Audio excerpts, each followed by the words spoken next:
Di ba may ganon? Yes! Dinugtungan ko ulit. It's so good to be true. What if it's true? Yes! Tayo ang gumagawa again. Location. Sabi nila, nung nagsimula ako sa Bicol, ay nako, walang mangyayari sa'yo. Hindi ka dyan yayaman. Wala pang Bicolano na kumita sa networking. Lahat ng kumikita taga Manila. Inulit ko. Paulit ng sinasabi mo, wala pang kumikita sa networking sa Bicol. Alam mo sabi ko? Good news. Sabi niya, bakit? Ako ang mauuna. Nasa sa inyo kung paano nyo dugtungan. Kung mahirap man ang pamilya mo, ayaw mo, ikaw na ang puputol ng sumpa ng ayaw. Guys, napaka-abundance ng mundo natin na ibibigay lahat ng gusto natin. Kung tatanungin niyo ako bakit may mahirap, bakit may mayaman, it's simply because of the choice. Kaya ka mahirap, hindi dahil sa mahirap ka, kaya ka mahirap kasi mahirap ka mag-isip. Kasi sabi nila walang marirecruit, lalo na sa panahon ngayon, paano walang marirecruit? 8 billion na halos ang tao sa mundong to. Sabi nila may saturation. Narinig ko na to nung nag-join ako, ay naku, mauubos ang tao, wala ka nang marirecruit. Alam niyo po ba, kung meron pong saturation, sana wala nang gumagawa ng rep. Bakit? Ilan ba ang rep sa bahay mo? O bakit hanggang ngayon may gumagawa ng rep? Kasi may bumibili. Ibig sabihin, ang tao, kailan naubusan ng first year ang school? Nakarinig ka na ba? Yung school nagsara kasi wala ng first year. Hindi mauubos ang tao, sabihin ko po sa inyo. Kasi may nanganganak meron. Maghanap ako ng medyo mga bata-bata pa dito. Medyo dati po yun. Okay. May anak ka na ba? Oh, yun ang bata. Ilan taon na? 23. Mas bata pa sa 23, meron? Ilan taon na? 21. Okay, 21. Hindi, okay na. Okay, thank you. Kaya ako po siya tinanong. 21 years na po ako sa industriya ng networking. 41 years old na po ako. Oo naman. Kasalanan maging pangit pag mayaman ka. Tama? Okay, ngayon, balik tayo doon. 20 years old ako nag-join sa networking. Ibig sabihin, nung pag-join ko, hindi pa siya buo.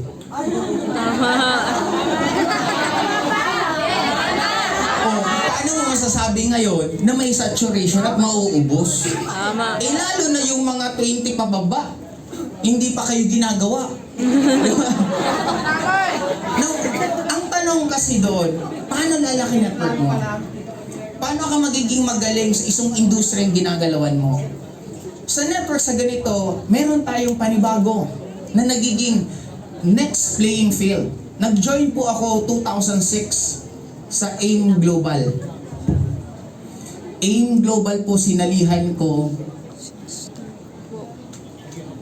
2006. Hindi ko na po masyadong papatagalin lahat.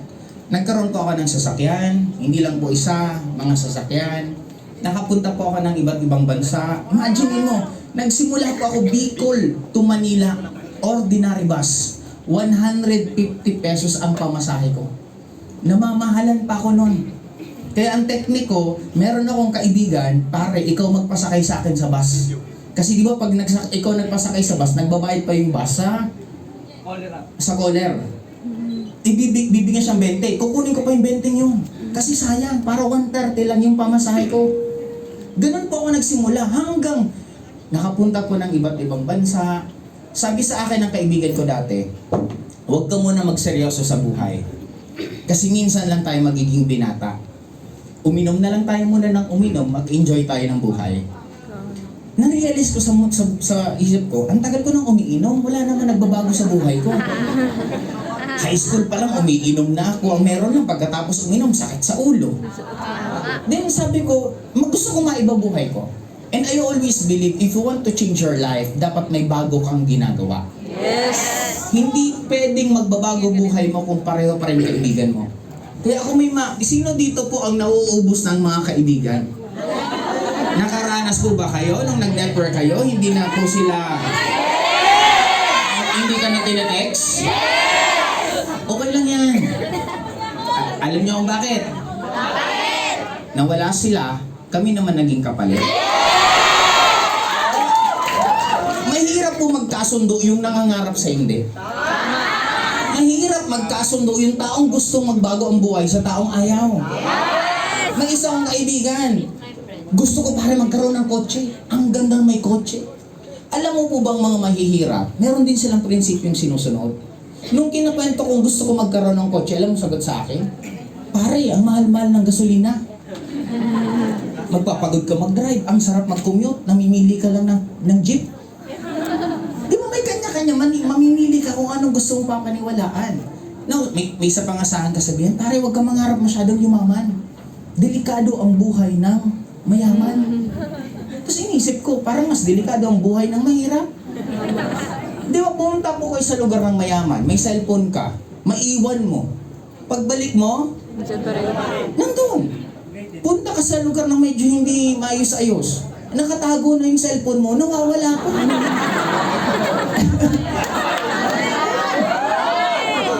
Tukad the store, siya ko, subukan mo lang, wala naman mawawala. Kasi dati naman akong wala. Isa lang muna, yan. Ang hirap mawala, kung wala ka naman mawawala. Kaya minsan may mga iba ko napipresentahan, grabe, mag-isipan ko mabuti. Sabi ko, anong pag-iisipan mo? Mag-iipon ako. O sabi ko, hindi mo pag-iisipan, wala ka lang pera. Ang dami pang sinasabi. Ang magulog isa ng tao.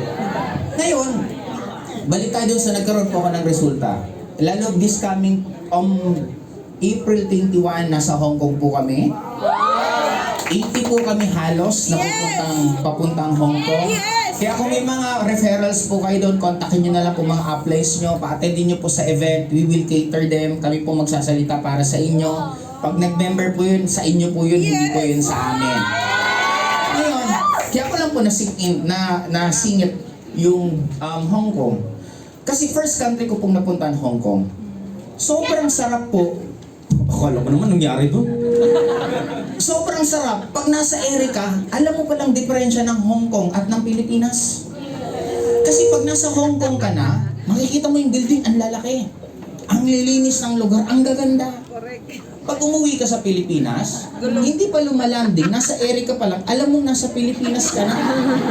Kasi makikita mo yung mga bubong. May mga hollow blocks, may mga gulong. Now, seriously speaking, nag-joke lang po ako. Napuntahan kong pinaka-memorable po sa akin is Disneyland. Kasi fan po ako ng Disney. And ang pinaka-maganda po talaga dun, para ako naging bata ulit. Doon ako mas nahimasmasa na, nung nandun ako sa Disneyland, habang nag-iikot-ikot, nakikita ko sila Mickey Mouse, sumasakay ako ng rides. Sabi ko, ganitong klaseng buhay gusto ko. Sabi ko, magsusimika pa ako lalo, kasi hindi naman po mahirap ang ginagawa natin. Mag-network po kayo o hindi, kinabukasan magsasalita po kayo. Mag-network kayo o hindi, magpo-post po kayo sa Facebook. Alam niyo po ba gaano ka-advance tayo? 10 years ago, pag nagpo-post ang networker ng mga lugar na pinupuntahan, pagkain, sabi ng iba, ba't ka post ng post? Hindi mo ba alam na delikado yan? Post ka ng post para nagyayabang. Ngayon, ano ba ang ginagawa ng lahat? Nagpo-post. Lahat ng tao ngayon pinapost na ginagawa nila. Ginagawa na po yan ng networker 10 years ago pa. Ang kaibahan lang, ang networker, pag nagpo-post ngayon, kumikita sila. Eh yung iba, pag nagpo-post, likes lang. That's the difference eh. Now, punta ng Hong Kong, nakaka-addict po pala pumunta ng iba't ibang lugar. Nakapunta ako ng Singapore, nakasakay ako sa Universal Studio, tapos naka-desert, night safari. Hanggang sumunod nun, nakapunta na ako ng UAE, sa Dubai. Napakaganda kasi yung pinakamahal na hotel na Burj Al Arab, nakapunta po kami mismo doon, nagstay doon. Halos nasa 600,000 a day. Kaya ko to kinakwento. May mga tao pala sa mundong to, nagsi 600,000 a day. Tapos ikaw nakokontento ka sa 600,000 pagka-retire mo. Ikumpara mo yung 40 years na nagtrabaho ka sa isang araw lang ng ibang tao na ginagastos. Di ba, don't get me wrong. I'm not saying na working is wrong. What I'm just trying to say is, yan bang value mo? Yan bang nakikita mo na presyo mo lang sa sarili mo na magtatrabaho ka habang buhay? Magsusumikap kapag kasya ng isang sweldo na hindi mo pagkasya-kasya? Yan ba talaga ang klaseng buhay na gusto mo? May mga ibang tao na gumagastos ng libong daan sa isang araw lang. Kaya doon ako mas lalong na-inspire. Maliban sa nakapunta ako ng Dubai, sunod na puntahan ko pa US. Bilang fan po ng NBA, na makapanood po ako ng live ng NBA, masarap po sa pakiramdam. Nakita ko po lahat ng mga idol, si Kobe Bryant, LeBron James, Stephen Curry, Kevin Durant. Nakita ko po sila lahat ng live habang naglalaro. Na habang nandun ako, sabi ko, totoo ba talaga itong nangyayari sa buhay ko? Alam mo yung maalala mo, yung lahat ng rejection, yung lahat ng pagsusumikap, maalala mo lahat, grabe ito pala. Kaya sa akin, ang mabibigay ko po sa inyo, gusto niyo po ba talagang yumaman? Yes! Kaya niyo ba yung sabihin araw-araw? Yes! Kaya niyo ba yung sabihin kahit minsan wala kang gana? Yes! Kasi we are just like you. Alam niyo po ba ang tawag sa networker? Baliw. Yes! Alam niyo bakit tayo baliw? Bakit? Bakit? Ang baliw sa labas, di ba parang nakita kayong si Raulo? Baliw yun. Ano bang itsura ng si Raulo? Di ba may nakikita siya nang hindi nakikita ng lahat? Tama. Tayo, alam niyo bakit tayo baliw? Meron tayong kinikita nang hindi kinikita ng normal. Nasa Europe kami, kasama ko sila Aplen Carlo, Aplen Mai. We spent for 21 days sa Europe. Wow. Araw-araw, shopping, pasyal. Minsan gumagastos kami mga 100,000 isang araw. Grabe. Tapos mas malaki pa ang kinita mo kaysa sa ginastos mo. Wow. Ibig sabihin, kayo na po mag-compute. Kung 100,000 ginastos namin, tapos mas malaki pa rin ang kinita namin, magkano kinikita namin? 1 milyon. Saan ka nakakita na namamasyal ka, kumikita ka? Yan ang buhay na nag-aantay po sa inyong lahat. Kasi hindi lang naman kami ang nagbago ang buhay. Sabi ko nga, AIM Global ang kwento to. Mamaya dudugtungan ko to, ano yung nag-aantay na buhay sa inyo. Pero bago ko po ituloy-tuloy, may kukunin po akong sharer. May papasilitain lang po ako. Tapos medyo ako po, 21 years na ako sa industry. Baka ang iba sa inyo, hindi, nauna ka lang. Pero honestly, hindi po totoo ang una-unahan kasi may mga upline po ako na medyo mas malaki-laki pa po ang kinita ko. Kaya ibig sabihin, hindi po una-unahan. Depende yan. Pwedeng yung nandito sa kwartong to, nandito yung susunod na top earner mismo.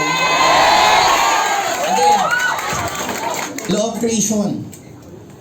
Sino ang naniniwala sa sarili mo na tinitingnan mo bawat isa, sa susunod ako naman ang pinapalakpakan ka? Diba? May law of creation, meron din law of scarcity. Parang hindi ko naman yung kaya. Mamimili lang kayo kung anong stage. Positive, negative. The choice is always yours. Lahat ng nakikita niyo sa mundong to, extra to sa pelikula mo. Ikaw ang bida sa sarili mong kwento.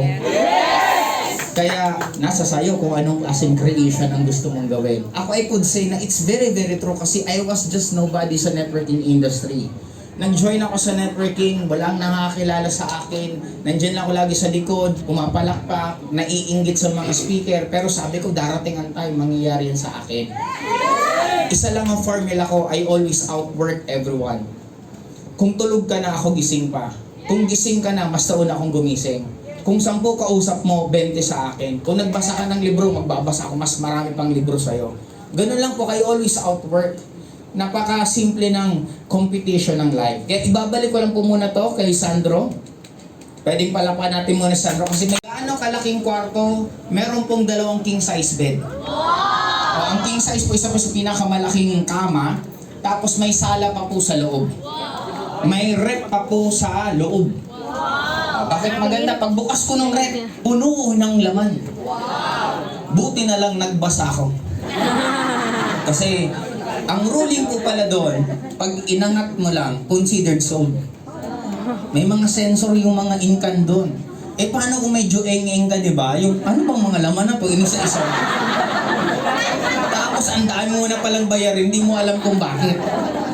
Ang Ang pinaka natuwa pa ako, yung CR. Siyempre, ang paborito ko lagi may bathtub. Pagpasok ko, may bathtub na may TV pa sa loob ng CR. Di ba imagine yung nakahiga ka sa bathtub tapos nanonood ka ng TV? Pero ang pinaka-ana-ana ko, yung tuwalya. 14 yung tuwalya. Binilang ko 14. Eh, dalawa lang naman po kami sa loob ng kwarto.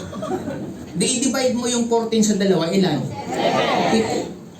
Tapos kaya pala siya naging 7 kasi iba yung pamuna sa mukha, katawan, paa, iba pala yun. Di tawa ako ng tawa habang binabasa ko. Sabi sa akin ng kaibigan ko, nung kasama natin partner, ba't ka tumatawa? Paray, grabe dito, oh. 7 tuwalya, isang tao. Parang nasa Pilipinas lang pala ako. Sabi niya, bakit? Sa Pilipinas eh, di ba? 7 tao, isang tuwalya. Sabon, di ba? Tayo minsan, kuskus dito, kuskus doon, kinuskus dito. Ikaw yung susunod, kuskus ka sa mukha. Di ba? Doon po ako nakakain ng crab na ganyan po kahaba, paa pa lang. Wow. Totoo, grabe talaga. Ang dami kong na-experience na mga kakaiba sa pag napupunta ka ng iba't ibang bansa. Kaya hindi po kayo dapat papayag. Etong lifetime yun to, hindi po kayo makapunta sa iba't ibang bansa. Yes! Hindi ko po makwento yung kinita ko po lahat kasi ang dami pong camera. Ay, gaga. Ano na lang, paano ko ba yung kukwento to? Teka lang, isipin kung paano ko pagtatagpi-tagpiin. End of the day, kumita po ako sa aim ng maganda po talaga. Yung... maganda to the point na ang allowance po ng papa ko umaabot ng nasa 6 figures a month. Allowance pa lang po ang binibigay ko. Kaya dapat goal nyo rin po yan.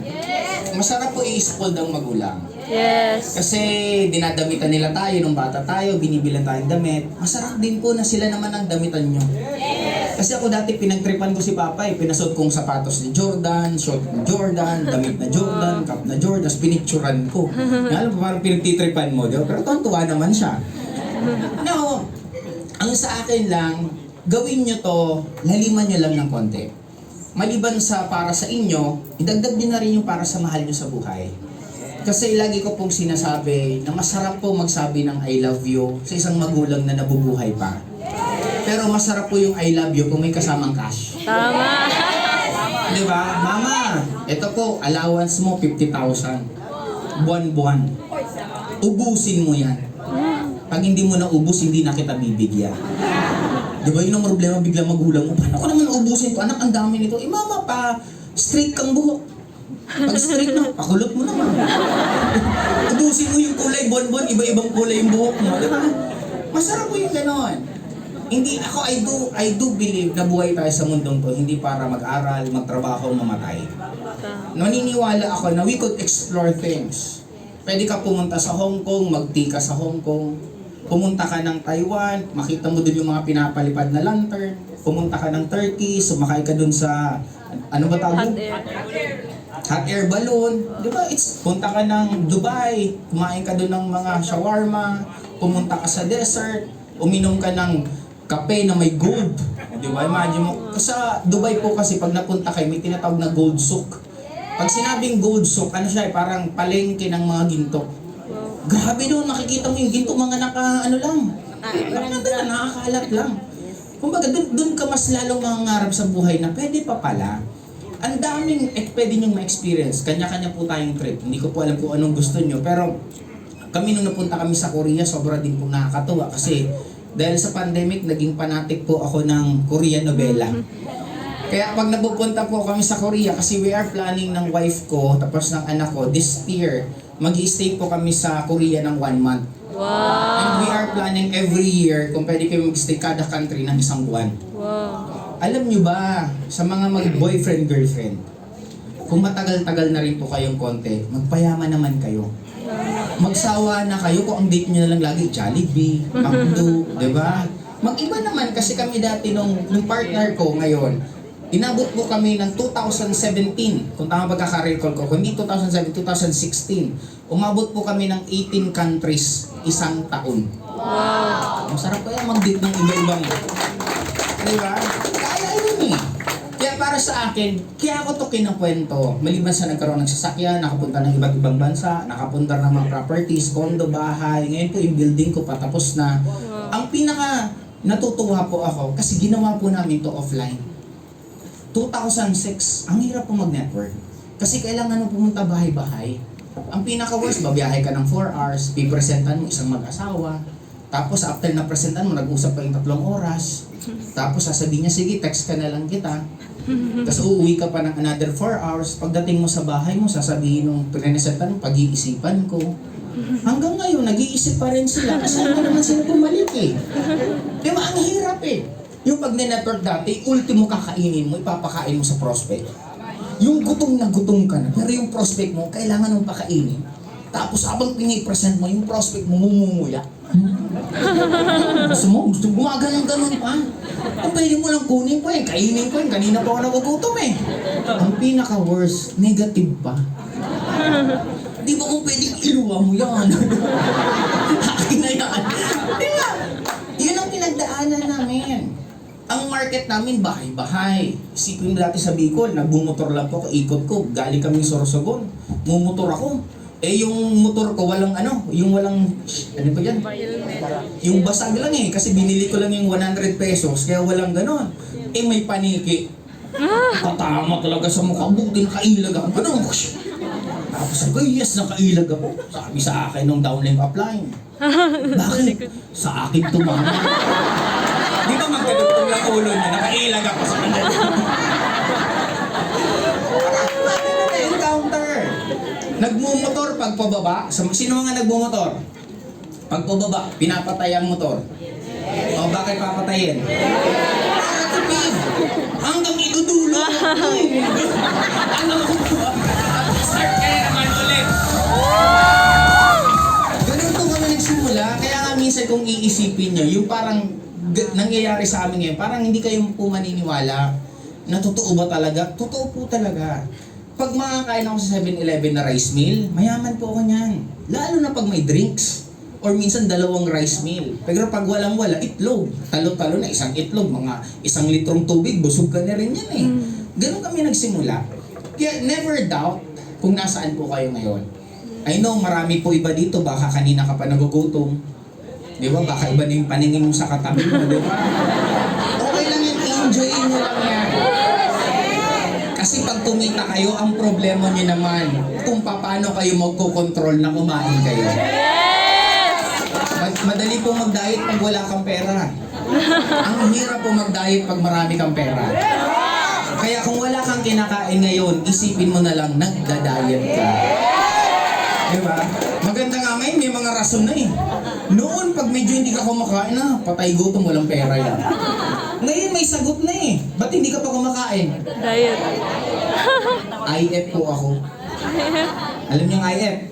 Intermittent fasting. Di ba ang social mo? Alam mo kung gusto nyo, gawin yung OMAD. Alam niyo yung OMAD? 1 meal a day.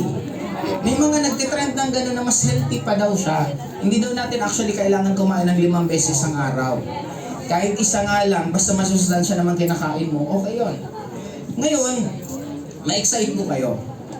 Kasi kahapon, ang company po natin, hindi na po tayo AIM. Nagsimula po kayo ngayon. Kaya nga napansin yung mga kumikita, ang babata, 2 years, 3 years, grabe ng resulta. Kasi online eh. Imagine mo pag online, buong mundo market mo. Dati, kami, ang market lang namin, kapitbahay, kakilala. Noon nagsimula ang AIM Global, ang produkto isa. Yung complete lang. Kayo nagsimula, hindi na po AIM Global. AIM Global, group of companies na. Anong point ko? Kung yumaman po kami, ano na lang kaya ang mangyayari sa inyo? Yes! Online. AIM nagsimula. Alam niyo saan ang opisina dati ng AIM? 3rd floor. Wala pang 7th floor, walang 8th floor, walang 4th floor. 3rd floor. Yung maliit pa. Ang speaker, every 7 p.m. ang attendees, mga 10, 20. Ganun po nagsimula. Ngayon, ibang-iba na ang mundo natin. Kaya sabi ko, naiingit kami sa inyo kasi grabe ang possible mangyari sa inyo after few years from now. lalo pa by next month. I'm sure sa mga nagtatanong po about sa encashment, sa Bibo natin kasi pinupuli din na po ngayon, by next month, ang mangyayari po, ang cut-off ng encashment Tuesday. Pag nag-encash ka ng Tuesday, makukuha mo sa Bibo mo ng Thursday. 3 to 4 months from now, ang goal ng company maging real time.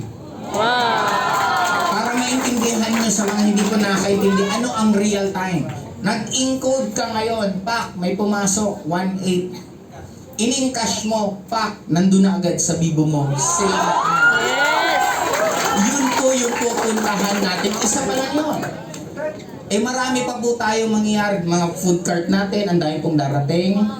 Yung sa Bibo natin, lalo pa siyang i-enhance. Kaya dapat, nandito po ba kayo sa June 9? Yes. A-attend po ba kayo? Yes. Nakabili na ba kayo ng ticket? Yes. Sigurado kayo? Yes. Ngayon, umattend po kayo kasi napakasaya natin doon. Kasi this will be a first time na anniversary natin na parang concert type. Yes. Hindi po kailangan mag-sobrang formal ngayon. Wala pong awarding masyado ng mga ano. Ang focus, mag-enjoy ng sobra ang mga distributor. Kaya sa medyo mahilig uminom, may mga konting inuman doon. Tapos nandun po i-display yung mga food cart natin na iba-iba. Diba? Meron na po tayong milk tea na sariling atin. Magkakaroon pa po ng mga iba't iba pa na franchise mismo. At ang pinakamaganda dyan, syempre, may mga guest tayo na magpapasaya sa atin ng sobra. Kilala niyo na po ba? Yes! Sino? Chloe agad. Parokya. Basta ang pinaka-alam kong confirmed na pumirma na si Parokya ni Edgar. Yun po sasama. Second si Lola Amor. Akala ko talaga yung Lola Amor na yan, matandang komedyante. Sabi ko may stand-up comedian kaming bisita. Yung pala, ano sila? Band. Tapos, Flo G din. Kaya magiging sobrang saya po natin doon. Kaya, nandun po ba kayo? Oh, okay. Iyan po talaga bumuhay. Kaya, guys, in global group of companies, naka-online, nag-offline, pareho.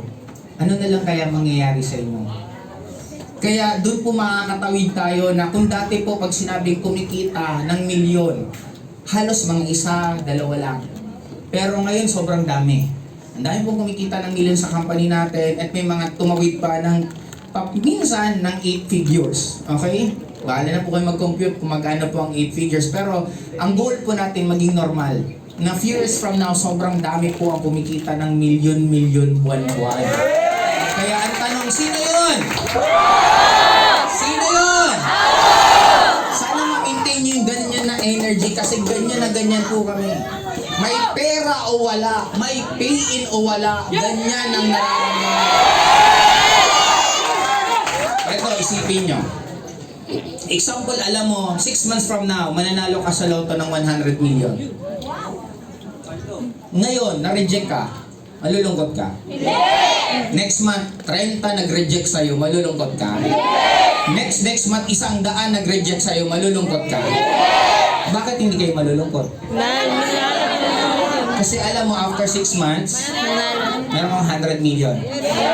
Ganyan po pakaramdam namin. Wala kayong pakialam sa ayaw. Ayaw mo, okay. Respeto, kanya-kanyang gusto.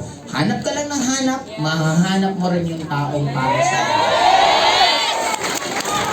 Ako, napresentan ko nung nagsisimula ako mga 40 to 15 tao. Nag-join mga 4. Natira halos 2. Ngayon, daang libo po ang downlines ko, hindi lang po sa Pilipinas, even iba't ibang bansa. Sabi nga nila, pwede mo daw bilangin ilang buto meron sa isang apple. Pero hindi nyo po kayang bilangin ilang apple ang meron sa isang buto. Kaya ituloy-tuloy nyo lang po pag-invite, kausap, invite, kausap, invite, kausap. Okay lang yun, gawin nyo lang part ng life nyo. Meron at meron tao para sa'yo. Sabi nga nila, di ba ang ibon, wala naman trabaho ang ibon. Pero tuwing umaga, nag-iikot lang siya na nag-iikot, may nakakain siya eh. Kasi may nakadesign na sa ibon na yun na pagkain everyday. Kayo, hindi pa kayo nag-join. Hindi nyo pa ito hinahataw, may taong nakadesign na para sa inyo. Kailangan nyo lang hanapin ng tuloy-tuloy. Clear po ba tayo? Yes! Ngayon, bago po ako matapos, may tatawagin ng share. Pero before, tuturuan ko po kayo ng Ito po yung